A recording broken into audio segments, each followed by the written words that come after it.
Welcome to the Contractor Success Forum. Today we're discussing how to do contracting for the federal government.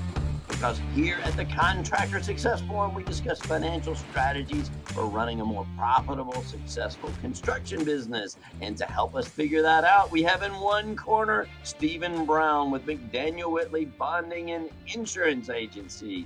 And in the other corner, we have Wade Carpenter, Carpenter and Company CPAs. And in the other corner, we have Rob Williams with Iron Gate Entrepreneurial Support Systems. So how do we contract for the federal government? Man, what a big step. Well, it is, guys. And I guess the most important thing is to get ready. And let's talk a little bit about how you get ready to start doing government contracting. What elements have to be in place? Because it's not that complicated. It's a step system. It's about what we've been preaching all along in Contractor Success Forum. It's about getting your book set up. Do you have a good reputation? Can you do work on budget? Can you work electronically? Can you bill and receive money electronically? Do you have that solid accounting system in place? Do you have a stable workforce?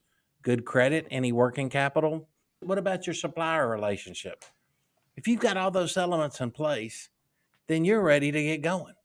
And if you have all those elements in place, then you're a profitable contractor, right? I mean, so what do y'all think about that first, getting that done first? Well, I guess I can tell you from our experience of working with people trying to get started for the first time. A lot of them say, well, I want to do this federal job, but they don't have the books in order. They don't have the systems. And then all of a sudden they want to get through the contracting because something's going to bid and I'm going to miss out.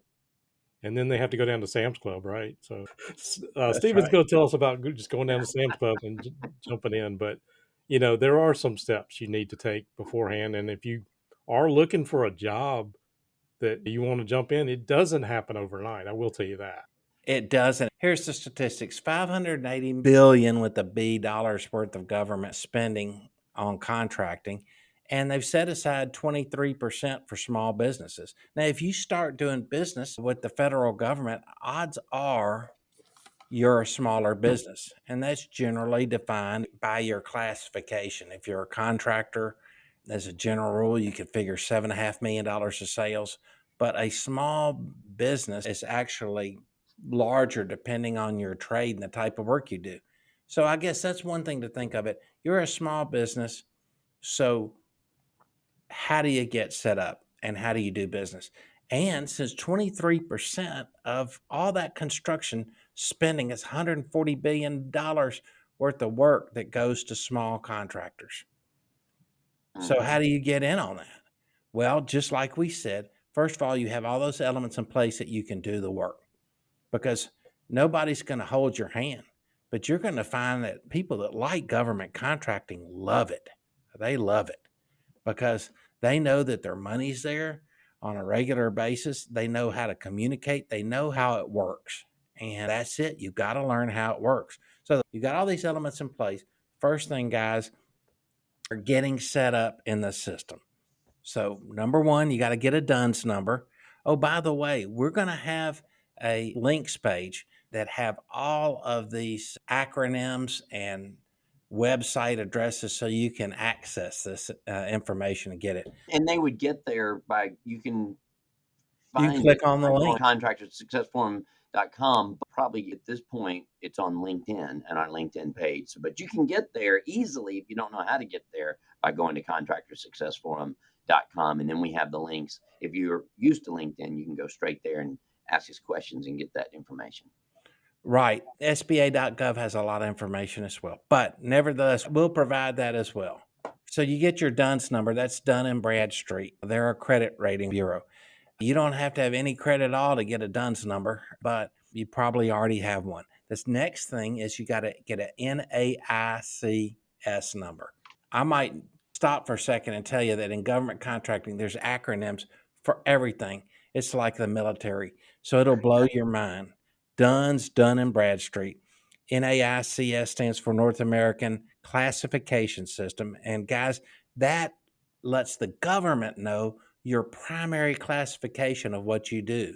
And then you can have a secondary NAICS number. You can have multiple NAICS numbers, but you've got to have a primary number that describes what you do. General contractor, electrical, plumber. That is the number one thing that they use for searching to find you within their system. On getting those, some people that's intimidating for, but if they're doing it themselves, you can find it, you can search it. I remember going through this and getting these things, and I was able to figure it out even back then on the internet. But what I should have done is had my controller, or if you have an outside CPA or somebody, Wade, those people can usually do that for you, can't they? Some of them can. Some of them have experience. The first two steps are easy. I think what Steven's about to get into is Yeah. not as easy as they make it sound. Yeah. So those first two, don't let that intimidate you. Somebody can do it for you. We'll give you the link. SBA.gov will give you the link. Yeah. There's a link you can click on that will help you figure that out. You can search all that in it and you can figure it out. But first of all, you figure out what it is that you do best. Number one, what do I do best? That's your number one primary NAICS code. So you put that in. The next thing you do is you got to figure out the size standards of work that you can do within the federal government and still be a small business. So again, there's a link for that where you can click on it and you put your NAICS primary code number in, and it tells you the size standards that you would be considered as a small business. Guys, that's huge. I mean, this takes nothing to figure that out. So once you figured out your size standard, the next thing is you got to register. This freaks everybody out because they say it's so difficult. I need to take classes. You register with SAM. SAM is the System for I Award love Management. Sam's, man. They got these great deals down Yeah, there. no, you don't What? have to have a SAM's card. They got football and hot This dogs is the down there. government Rob, this is a government contracting Oh, website, and this is the number one system that allows them to find you and for you to find work that's out there for bid based on your NAICS and based on the territory you operate. So, guys, getting registered for SAMS, I'm not speaking to the choir here. I've done it myself. I figured it out. I'm no rocket science. So I'm registered for SAMS, but you can too. It's the number one way. It's new. It's a couple of years old. It's scary. It's frightening. It's all this kind of stuff it can do. But to get registered, you don't have to be a rocket scientist. Put some time in learning the system. And if you don't, like I said, there's SBA, Small Business Administration, and commercial market reps, classes, procurement, tech centers that help teach you how to master the art of SAM. Okay? all right. Now, what does SAM stand for again? It's not part of Walmart, right? No, System for Award Management. SAM, it's a number one website that you have to know about to do federal contracting work. Okay, All right. so you're registered. The next thing is you've got to understand that all government work is based and ruled by FAR regulations. FAR regulations are federal acquisition regulations. They spell out how the acquisition process works for federal construction projects. So you have to maintain some compliance with the FAR regulations. So you need to familiarize yourself with them a little bit. And then there's a link that shows you how to check on these FAR regulations, how to familiarize yourself with them a little bit. I can tell you that lawyers, bonding claims people are experts that work with federal contractors on FAR regulations. They know them backwards, forwards, inside, and out. It spells out how you do business. It's the rule book. It's the playbook. If you bought a new game, when you open it up, there'd be a set of instructions. Now, I know, Rob, you would read the instructions of that game Yeah, thoroughly and play it with obsessive I detail, probably would. but you don't have to be intimidated by FAR regulations. Just understand a little bit. What are they? What do they say? Hey, they're easy to read. Again, I can read them. I can understand them, and I'm no rocket scientist. And for all you pilots out there, this is not the federal aviation regulations, right? The big book that we had to study by FAA to get This our is pilot not license. nearly as intimidating, guys. This is not I the like to FAR. say All it's right. fun. It's fun to read. Lots Let's just of tell our listeners, acronyms. FAR regular SAM, FAR, it's fun stuff. It's great stuff. All right, next thing is you have to get SBA certified. You should get SBA certified. So we have a link to how to get SBA certified next.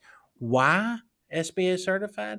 Because SBA certification has all these set aside programs that you might get approved for. And we're going to talk about that in a second. Get SBA certified. You can check our link and get that website. Okay, so that's the first part, getting ready, getting set up. Okay, the second part, guys, is winning contracts. How do you get these contracts? Well, they'll tell you on the website, and Wade, we were talking about this. It takes time and money before you get your first federal contract. Well, it takes time to study everything. It takes money away from you while you're studying all this. You might pay experts, you might attend classes, but it said you might spend $80,000 to $100,000 of your own money before you get into government contracting. I don't know. I know it costs money, but I don't know where they got that number from.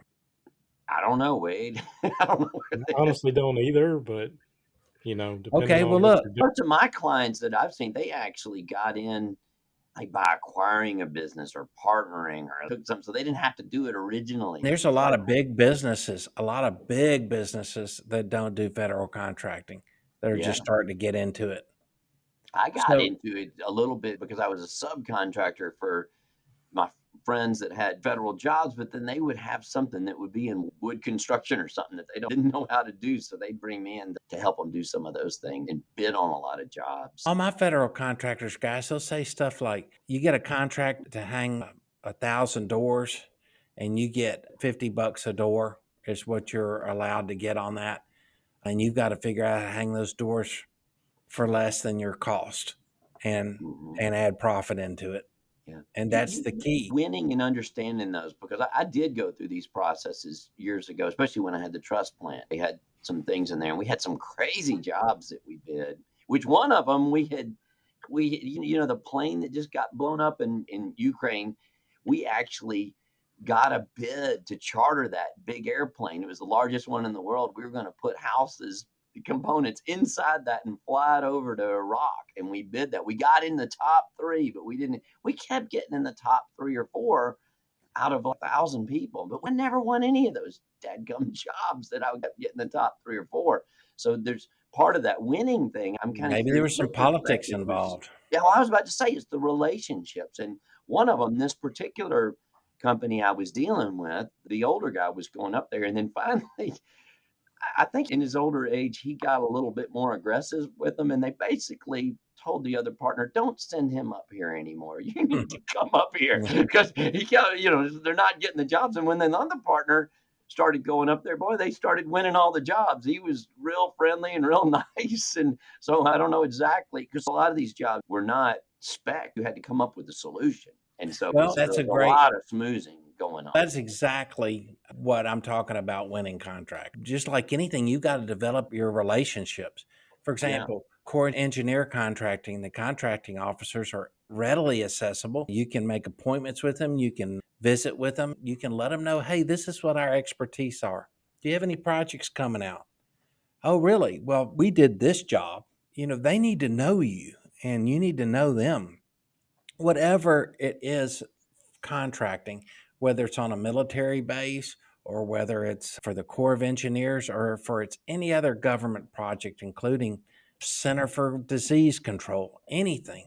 There's construction, you're going to find something that you know how to do that the government acquires. I was really surprised that most of the jobs that I was looking at, you weren't just following a set of specs. Like so much of it, when I got into commercial contracting, we would just go down to the plan rooms and build those plans. But when this contractor started working with me and asking me to do things, I was shocked that it's a proposal. They just have an idea and they want you to finish that idea out. I thought that was fascinating, that you're not bidding a set of specs. They don't know how to do it. They just know what they need to get done sometimes. So that was really interesting. One point I wanted to jump back on was what you said about cost to get in. I don't know where they came to that number. What was the But- number? I forgot what we just said. What'd you say, $80,000 to $100,000 to get in or something? But That's what it says on the SBA website. I mean, And why did they say that without explaining it? Just to scare everybody? Well, I don't know, but one thing I would think about that I've seen that people are trying to get into federal contracting, you talked about they pay like clockwork, but typically it's not 30 days. It's like 45, 60 days when you get paid. So you do have to have some capital to get just started on a job, get rolling. And once you get rolling into that, it can be very nice as long as you do it properly. But, it does take a little bit of working capital to get rolling in it. Well, sure, and it takes a little bit of working capital and net worth in your company to be able to be in business. So just like you're going to spend money to go bid projects, commercial projects for your local municipality, you live in a certain city, you do work for that city, you learn their system. Well, the federal government is the same way, but it's even more structured. There's absolutely, definitely ways that you do business with them and that you learn. So that's a good point, Wade. So the first thing you do is there's two sources you can check the databases to see what works out there in your bailiwick, in your NAICS code, what you want to do. And that's a dynamic small business search, DSBS. And again, we have a link to that. And then the system for award management, SAM. We talked about SAM, Yeah. not Sam's Club, Rob. We talked about Oh, man. SAM, System for Award Management. And all contracts, guys, over $25,000 have to be in SAM. That's the rules. Ah, So there you go. Okay, so that's for federal government contract. Next thing you might want to consider doing is trying to secure some work with the GSA. That's the General Services Administration. And we have a link for that. But there's a construction excellence program, design, build, and other project management work. We were talking about the design work of these construction projects for the federal government. They come through the GSA. And of course, the Corps of Engineers are engineers, so they do their own design work. But like you said, sometimes it's just a conceptual project. So they might bid it as a design build project. Next thing is go in there and look at the GSA website and play around with that a little bit. You can get a job doing work for the GSA. So check that out. Next thing, Subnet is another website. It's for subcontracting opportunities with the federal government.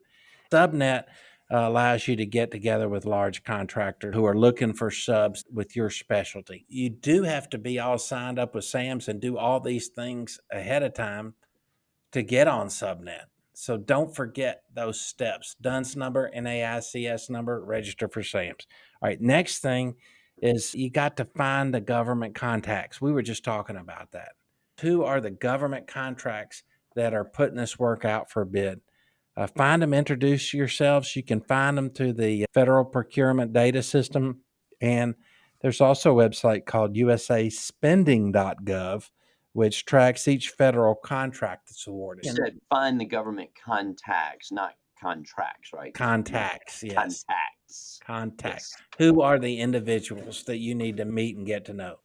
And I can tell you that you go on the Corps Engineer website, all government entities have new contractor days where they invite you over, meet and greet. They talk about how to do business, and they have a show telling you what projects are coming up in the next year, what they have funded. So you've got to attend that stuff and get to know them. You also meet other contractors that do that type of work.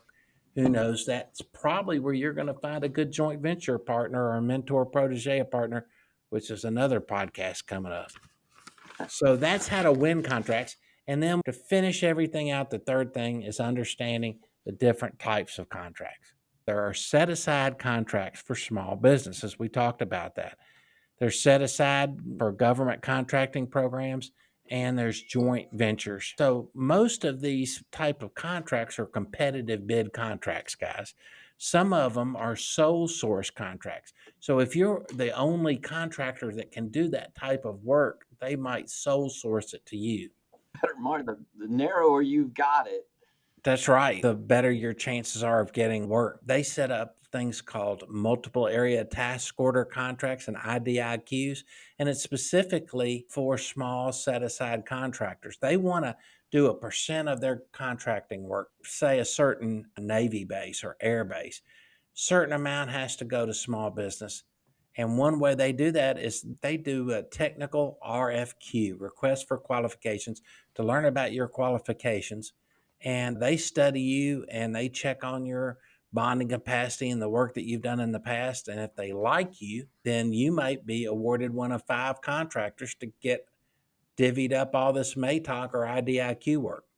So that's fantastic thing you got to know. And then the next thing are the certifications.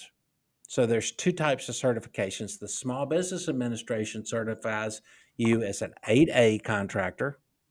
There's certain set aside work for the 8A program. A HUBZone contractor, that stands for Historically Underutilized Business Zone, HUB. I've got a contractor downtown who's a HUBZone contractor. Again, there's a website where you can find out if you're located in a HUBZone, or you might want to move your business to a HUBZone. That's the whole idea, for you to work in an area or place that's economically underutilized. And they're going to award you set aside business for being HUBZone. And then there's woman-owned, economically disadvantaged woman-owned business. So that's the SBA certification. And then there's self-certification for service disabled veteran. If you are a veteran and you want to do contracting, there's a disabled veteran designation that is set aside. So in a nutshell, of this $133 billion worth of work set aside for small contractors, they have already set up that 5% of that work has to go to service disabled businesses, 5% to economically distressed woman-owned business, 3% has to go to small businesses, and 3% has to go to HUBZone contractors. So see, automatically, if you understand the different types of contracts that are out there, you might be eligible to take advantage of that set aside. And it's real. It helps you compete. That's the whole idea. The federal government realized that the backbone of America is small business. And that's why they put so much effort into this. So, guys, I'm finished. Do y'all have any questions? Did I put you to sleep? No, I'm Not just at all. Intimidated? I'm trying to figure out all the alphabet soup we've had on Yeah. this. Yeah. One of the points on that, one of Wade and I's friends that wrote Profit First for Minority Enterprises, in her book, she talks a lot about this and how the government, there are great margins in there, but then there are some that are not. So those ones that don't take much qualification, it was sort of a warning that in her case, it was minority enterprises, and she qualified for them. And then she found out there were so many people qualifying for them that they bid them all down, that they couldn't make any profit on them. So the qualifications on certain job types and stuff are really important. And I still wonder, talking to my client, the 1,000 people that bid those jobs, how did they come up with there were only 4 that qualified for it? That made their margins really good to do that. So if you can get into a small group, a niche of something, boy, that can really help your margins on getting those bids and stuff. If you're out there, just don't think because it's government you're going to make a lot of money, because some of those really open bids that everybody qualifies for, watch out for those margins. Know your cost, and don't just think that you are going to make a lot of money because it's a government job, because some of those margins can actually be thin if you don't know which ones are good and which ones are bad.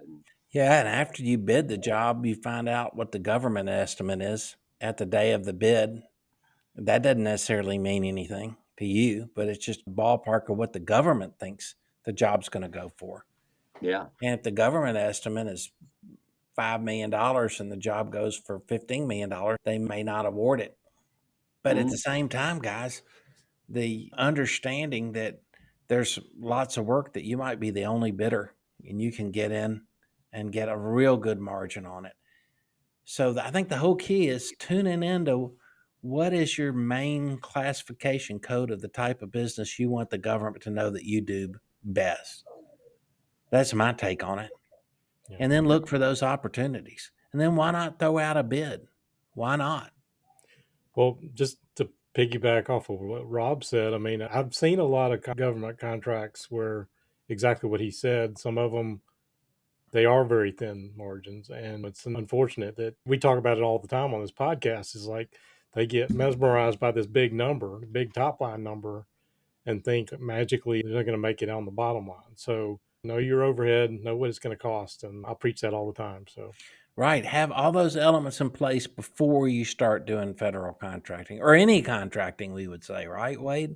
absolutely, that's been great information, Stephen. Thank you. Yep. All right. All right. All right. Well, this is great at the contract. We just woke up, everybody. So at the Contractor Success Forum, I am Rob Williams, Iron Gate Entrepreneurial Support Systems. We have Wade Carpenter, Carpenter and Company CPAs, and Stephen Brown with McDaniel Whitley Bonding and Insurance Agency. And now this one, just we'll definitely mention, because there are a lot of resources that they need to go to our website. Well, you can go to contractorsuccessforum.com or find Contractor Success Forum on LinkedIn and find that now. So what resources again? Remind them in general. You on can that- check SBA.gov or check on our link. Each one of those steps will list out for you with the link. Okay, that's You great. can just click on. To lots and lots of valuable information there. So, all right, guys. Well, I enjoyed it, and check out the next Contractor Success Forum.